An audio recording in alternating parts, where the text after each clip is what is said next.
April 6, 1862, 5:30 a.m., Pittsburgh Landing, Tennessee. The fog sits thick over the Tennessee river bottom like wet wool.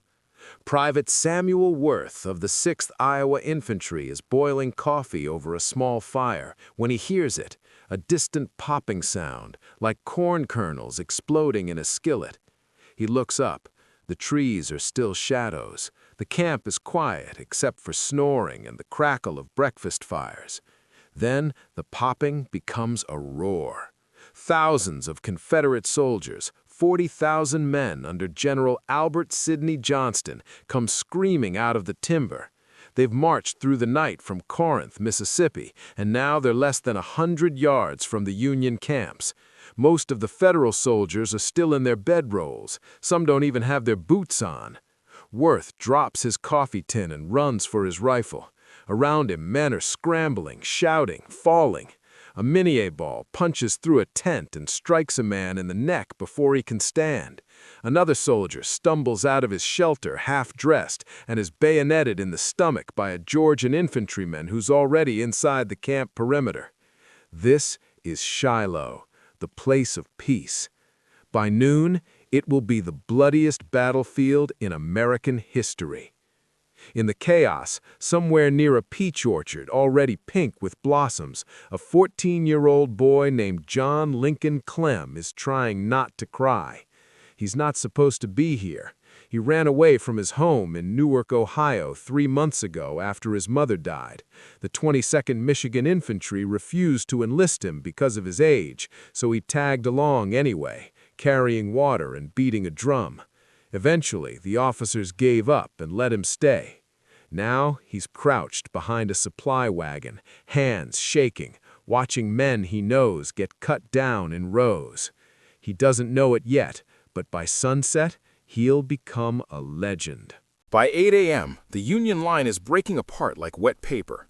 General William T. Sherman's division, camped furthest forward near Shiloh Church, is being pushed back through the woods by wave after wave of Confederate infantry.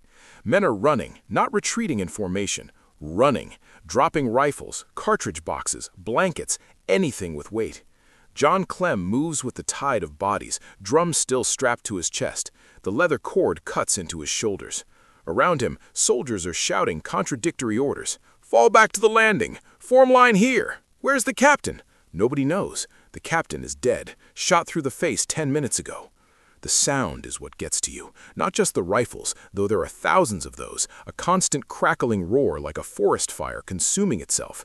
It's the other sounds, men screaming for their mothers, horses shrieking when canister shot tears through their legs, the wet thud of bodies hitting earth, the bizarre, almost musical ping of bullets striking tin cups and belt buckles. Clem sees a man sitting against a tree, calmly reloading his rifle. Then he realizes the man's intestines are spilling into his lap, and he's already dead, propped up by rigor and bark. He turns and vomits into the leaves. By 10 a.m., the Union forces have been pushed back nearly a mile. They're forming desperate defensive lines in a sunken wagon road that will later be called the Hornet's Nest, because the air is so thick with bullets it sounds like a hive of insects. 12,000 men pack themselves into that depression and prepare to die slowly. Clem ends up farther south, near a field hospital that's been hastily established in a clearing. It's not really a hospital, it's just a place where the wounded crawl to die more comfortably. There are no tents yet, no organized medical corps, just 3 exhausted surgeons working on bloody planks laid across barrels, amputating limbs as fast as they can saw through bone. The wounded are everywhere, lying in rows, sitting against trees, crawling toward the creek for water. Some are Union, some are Confederate. Nobody cares anymore. A man with half his jaw missing sits next to a rebel with a shattered leg, and neither one acknowledges the other. They just stare at nothing. Clem starts bringing water. It's the only thing he can think to do. He fills canteens from a nearby spring and moves from man to man, tilting the metal to cracked lips. Some thank him. Most don't say anything. One grabs his wrist hard enough to bruise and whispers, "Don't let me die alone, boy." Clem stays until the man stops breathing. It's just after noon when he smells the smoke. At first, it's just a haze on the southern edge of the field, a thin gray line rising above the tree line. Clem doesn't think much of it. There's smoke everywhere, from artillery, from burning wagons, from the hundreds of small fires Confederate shells have started in the dry underbrush. But this smoke is different, thicker, moving. One of the surgeons, a man named Dr. Augustus Brown from Illinois, stops mid-amputation and looks up. His apron is black with blood. His hands are shaking from exhaustion. He's been cutting for 6 hours straight. "Jesus Christ," he says quietly. "The field's on fire." The wind has shifted. All morning it's been blowing north, pushing smoke toward the river. Now it's coming from the south, and it's driving the flames directly toward the clearing where 200 wounded men are lying in the grass. The fire starts in a thicket about 300 yards away. The underbrush here is tinder dry, despite the spring season. The winter was mild, and there's been no rain in 2 weeks. The flames move fast, feeding on dead leaves and brittle brush. Within minutes, the thicket is a wall of orange and black. The wounded who can walk start moving immediately. They don't run, most of them can't, but they hobble and limp and drag themselves toward the north, toward the river, toward anywhere that isn't here. Some help each other. A man with one leg slung over the shoulder of a man with one arm. A Confederate private guiding a blinded Union corporal by the hand. But there are others who can't move. Men with shattered spines. Men who've lost too much blood to stand. Men whose legs have just been amputated and are still bleeding through the tourniquets. They lie in the grass and watch the smoke get closer. Some pray, some scream, some just close their eyes. Dr. Brown grabs Clem by the shoulder. "Boy, you need to run. Now." Clem looks at the wounded men lying in rows, looks at the fire, looks back at the doctor. "No, sir," he says. His voice cracks when he says it. He's 14 years old. He weighs maybe 90 pounds. His drum is still strapped to his chest, dented from a bullet that hit it earlier in the day, a bullet that would have killed him if the drum hadn't been there. Dr. Brown stares at him for a moment, then nods once. "All right, then. Start with the ones closest to the fire. Drag them by the arms. Don't try to lift. You'll break your back." The first man Clem reaches is a sergeant from an Ohio regiment. Both his legs are wrapped in bloody bandages. He's unconscious, either from blood loss or shock. Clem can't tell. He weighs at least 180 pounds. Clem grabs him under the armpits and pulls. The man doesn't budge. Clem pulls harder. His boots slip in the grass. His shoulders scream. The leather drum strap is cutting into his neck. He can feel the heat from the fire now, even though it's still 100 yards away. The smoke is making his eyes water. He pulls again. The sergeant's body moves 6 inches. Then a hand grabs Clem's arm. He looks up. It's a private, maybe 19 years old, with a bandage wrapped around his head covering one eye. His left arm is in a sling, but his right arm still works. "I got his legs," the private says. "You got his arms. On 3. They lift together. The sergeant comes up off the ground. They start moving, slow, awkward, stumbling, but moving. 20 feet, 30, 50. They lay him down in a spot that's already been cleared and turn back. The fire is closer now, close enough that Clem can hear it, a low, crackling roar like something alive and hungry. The heat is intense. The smoke is so thick he has to pull his shirt over his mouth to breathe. There are still at least 150 men in the field. By 12:30 p.m., there are maybe a dozen men helping. Some are walking wounded who've come back. Some are musicians from other regiments, drummers and fifers who weren't in the fighting and wandered toward the sound of screaming. One is a Confederate lieutenant with a bullet hole through his shoulder who starts dragging Union soldiers without a word.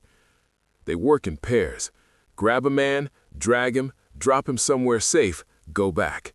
The smoke is so thick now that visibility drops to 20 feet. Men are coughing, choking, vomiting from the fumes. Clem's lungs feel like they're full of ground glass. The fire has split into 2 fronts now, one coming from the south, another from the southeast, where an ammunition wagon exploded and scattered burning debris.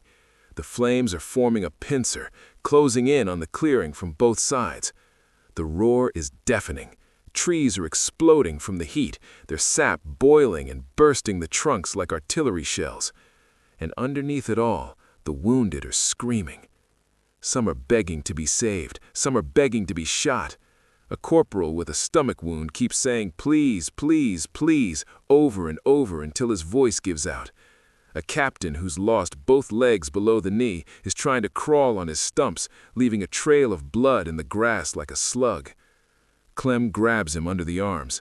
The captain looks up at him, sees a 14-year-old boy with a smoke-blackened face and wild eyes, and starts laughing. It's a horrible sound, high-pitched and broken. "This is how I die," the captain says. "Saved by a child?" "Shut up and hold on, sir," Clem says. They make it 15 feet before Clem's legs give out. He collapses in the grass, still holding the captain's arms. His hands are blistered, his throat is raw, he can't catch his breath. Every time he inhales, it feels like breathing broken glass. The one-eyed private appears through the smoke and grabs the captain's legs. Together, they finish the drag. When Clem turns back, the fire has reached the southern edge of the clearing. It's eating through the grass now, moving fast, faster than a man can walk. The flames are 4 feet high in places. The heat is so intense it's painful to face directly, like standing too close to a blacksmith's forge. There are still maybe 70 men in the field. Dr. Brown has abandoned his surgical station entirely. He's dragging men with one hand and carrying a canteen of whiskey in the other, pouring it into mouths, onto wounds, wherever it might do some good or at least ease the dying. His face is streaked with soot and tears. "We're out of time," he shouts over the roar. "We have to go!" But Clem is already moving toward another wounded man. This one is younger than the others, maybe 17. He's got red hair and freckles and a bullet hole just below his ribs. He's crying silently, tears cutting clean tracks through the grime on his face. "I don't want to burn. Please, I don't want to burn." Clem grabs his arms. "You're not going to." He pulls. The boy screams. The movement tears something inside him, but Clem doesn't stop, can't stop. The fire is less than 30 yards away now. He can see individual flames dancing in the grass, reaching toward them like fingers. His vision is starting to blur, from smoke, from exhaustion, from something else he doesn't have a name for. His whole body is shaking. His hands won't grip properly anymore. He falls twice trying to drag the red-haired boy, and both times he gets back up and keeps pulling. 20 yards from safety, he hears a sound behind him like a giant taking a breath. He turns and sees the fire reach the main cluster of wounded men who couldn't be moved. There are maybe 30 of them. Some are still conscious, some aren't. The flames wash over them in a wave. The screaming lasts for 11 seconds. Clem stands there, still holding the red-haired boy's arms, and watches men burn alive, watches them thrash and twist and blacken, watches the fire consume them like they were never there at all. Someone is pulling at him, the one-eyed private, shouting something Clem can't hear over the roar. They drag the red-haired boy the last 20 yards and collapse in a heap near the tree line. Clem rolls onto his back and stares at the sky. It's gray with smoke. Ash is falling like snow. He closes his eyes. When Clem opens his eyes again, it's late afternoon. The fire has burned itself out, leaving a blackened scar across the landscape. The smoke still hangs in the air, but thinner now, just a haze instead of a wall. He's lying under a tree. Someone has given him water. His throat still burns, but he can breathe without coughing blood. His hands are wrapped in strips of cloth torn from someone's shirt. The blisters have already started to form, angry red welts across his palms and fingers. The one-eyed private is sitting next to him. His name, Clem learns, is Thomas Ridge. He's from Pennsylvania. He's 19. He took a piece of shrapnel above his left eye during the morning assault and probably won't see out of it again.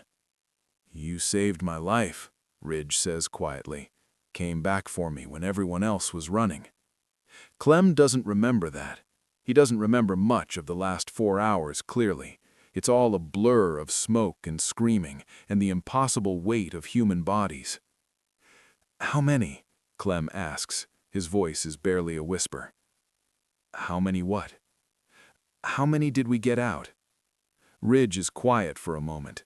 Then, Doc Brown is doing a count now, but he thinks maybe 200, maybe more. 200 men who would have burned alive. 200 men who are still breathing because a 14-year-old drummer boy refused to run. But Clem isn't thinking about them. He's thinking about the 30 who didn't make it, the ones he watched burn.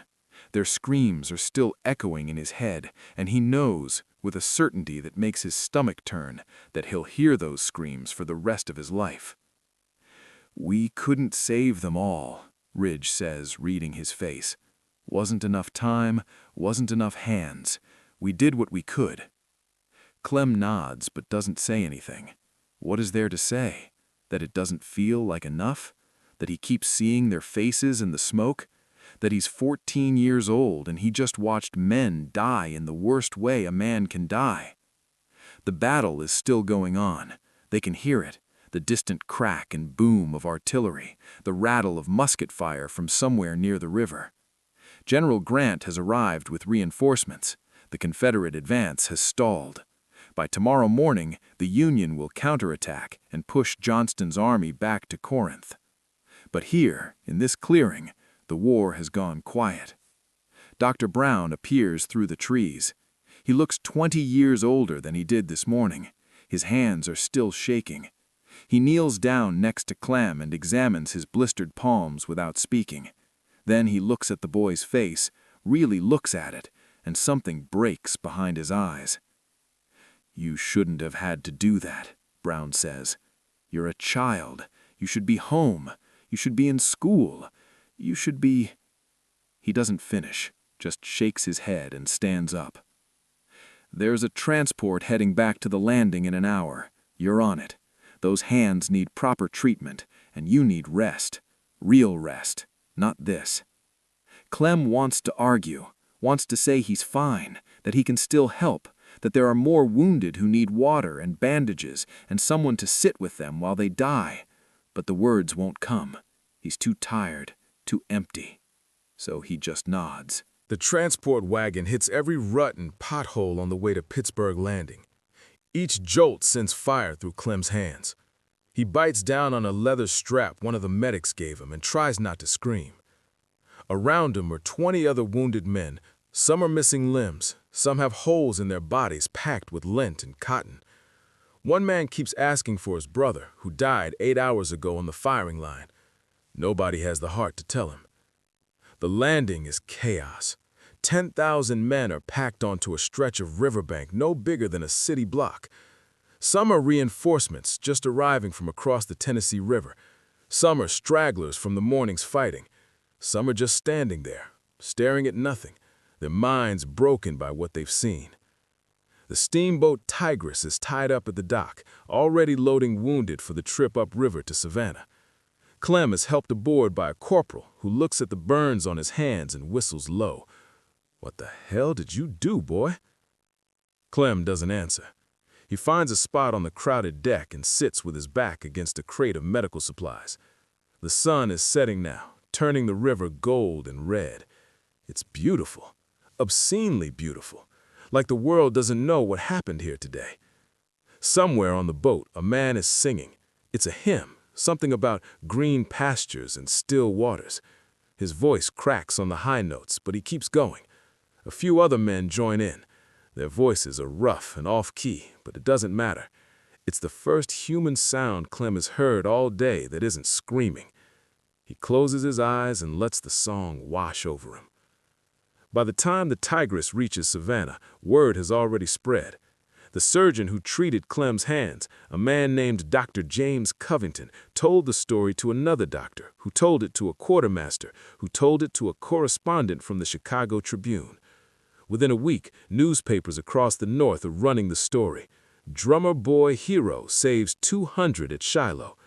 Some of the details are wrong. Some are exaggerated. One paper claims he saved 500 men. Another says he's only 12 years old. Another says he carried a wounded general on his back through a wall of fire. But the core of it is true. A 14-year-old boy ran into burning fields again and again while grown men fled. He pulled wounded soldiers from the path of flames until his hands were ruined and his lungs were full of smoke. He refused to leave until the fire forced him out. The Union needs heroes right now.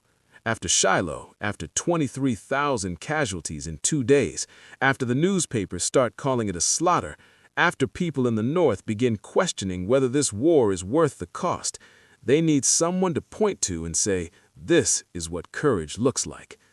So they make John Lincoln Clem famous. He doesn't want to be famous. He wants to forget the screaming, wants to stop seeing the faces of the men who burned, wants his hands to stop hurting. But fame doesn't care what you want. By summer, photographers are taking his portrait. By fall, songs are being written about him. By the following spring, he's been promoted to sergeant, the youngest non-commissioned officer in the United States Army. The press starts calling him Johnny Shiloh. He hates the name. It makes what happened sound like an adventure, like something from a dime novel. It wasn't an adventure. It was horror. It was watching men burn alive because there weren't enough hands to save them all. But he wears the uniform, he beats the drum, he does what's expected of him. Because 200 men are still breathing. 200 men went home to their wives and children and farms and factories because he refused to run. And maybe that has to be enough. Maybe that's all anyone can ask for in a war like this, to save the ones you can and carry the weight of the ones you couldn't. At night, when the camp is quiet, he still hears the screaming. He always will. The war doesn't end for John Lincoln Clem at Shiloh. It's only just beginning. He stays with the 22nd Michigan through the rest of 1862 and into 1863. He's at Perryville in October, when the autumn leaves are stained red with blood. He's at Stone's River on New Year's Eve, when men freeze to death between the battle lines. He's at Chickamauga in September 1863, when the fighting is so vicious that soldiers later say they could walk across the field on bodies without touching the ground.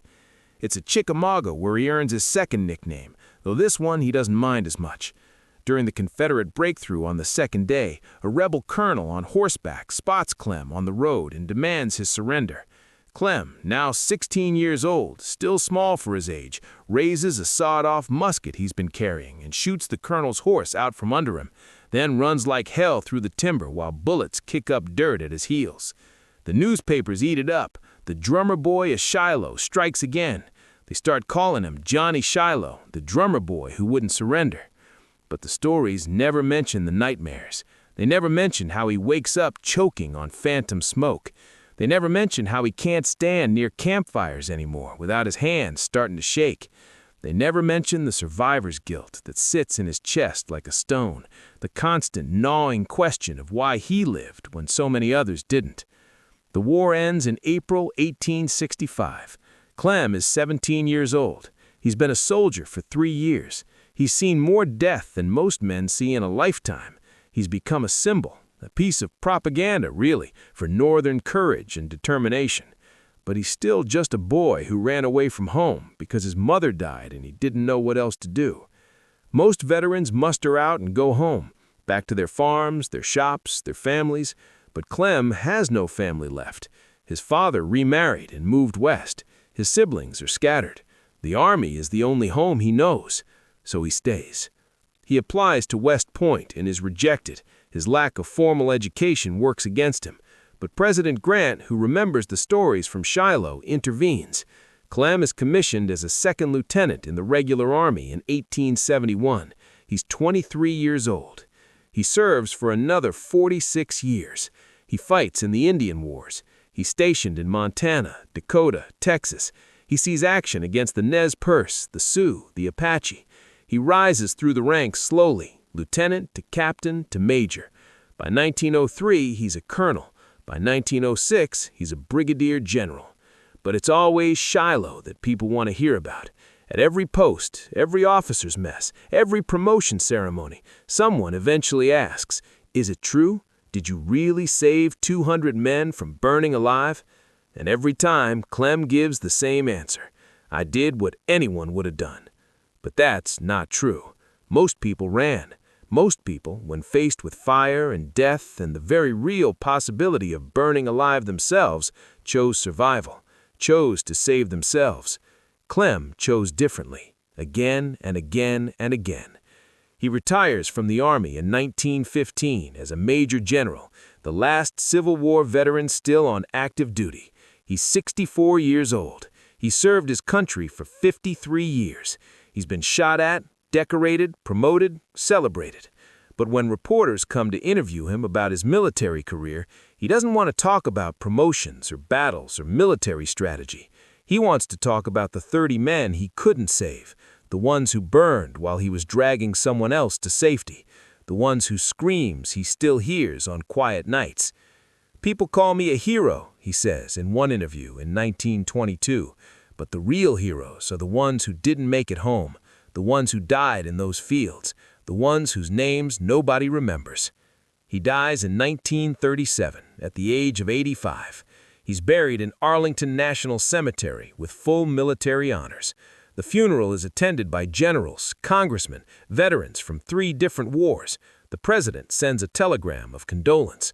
But the most moving moment comes when a group of elderly men, some in wheelchairs, some on crutches, some missing arms or legs, come forward after the service. They're veterans of Shiloh. Some of them were in that clearing on April 6, 1862. Some of them were pulled from the path of the fire by a 14-year-old drummer boy who refused to leave them behind. They salute the casket. Some are crying. One man places his hand on the flag draped over the coffin and says, quietly, "Thank you, Johnny. Thank you for not leaving us." That night, across the country, old men who fought at Shiloh will tell their grandchildren the story one more time, about the fire that swept across the battlefield, about the wounded men lying helpless in the grass, about the boy who kept going back, kept dragging soldiers to safety even when his hands were burned and his lungs were full of smoke and every instinct screamed at him to run.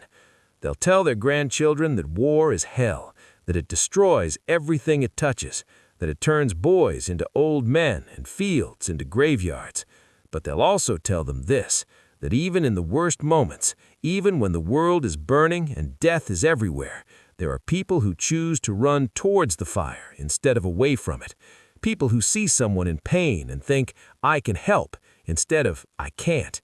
People like John Clem, the drummer boy of Shiloh, who was just 14 years old when he decided that 200 lives were worth more than his own safety, who spent the rest of his life carrying the weight of the 30 he couldn't save and never once complained about the burden, who proved that courage isn't about being fearless, it's about being terrified, absolutely bone-deep terrified, and doing the right thing anyway. The fire at Shiloh burned for 3 hours on April 6, 1862, but the light from what John Clem did that day has never gone out. John Clem's story is just one of thousands we're bringing to light. Subscribe, because the Civil War wasn't just fought by generals and politicians. It was fought by teenagers, nurses, immigrants, and ordinary people who did extraordinary things when it mattered most.